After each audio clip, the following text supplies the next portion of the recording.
time, middle level, I'm concentrated in both English and social studies. So for this lesson, I chose to use English. My content area is grade levels 5th through 8th. I'm middle school English language arts with a focus this lesson on homonyms versus homophones. And my timeline for this is only approximately 3 days. I use the ISC standards, critical thinking, problem solving, and decision making when the students will use that when they write their story. The creativity and innovation when they're writing their story.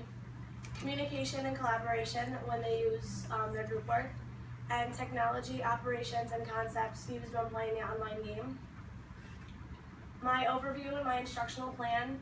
On day 1, I'll introduce the homonyms and homophones with a worksheet to gauge their knowledge on it already.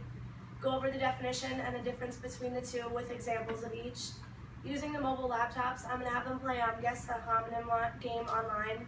That'll be for kinesthetic and visual learning.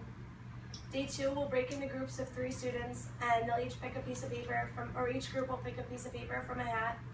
They'll create stories using many homonyms and homophones on the topic that they pick from the hat. And they'll compose and post a story to the class blog on WordPress. This incorporates kinesthetic and visual learning. And on day 3, the last day of my plan, they'll present the stories, identifying their homonyms and the homophones along the way.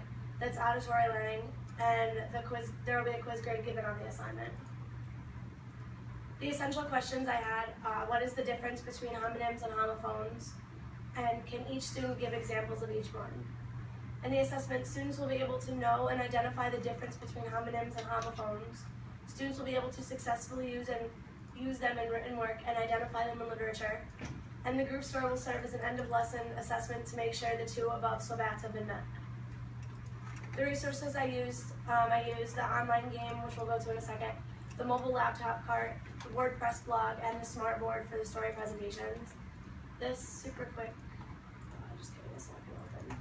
It was just a game that it was like it would be a picture, and then it was like a little poem, and at the end there was a blank where they had to put in the homonym that would fit in that, in the rest of the poem.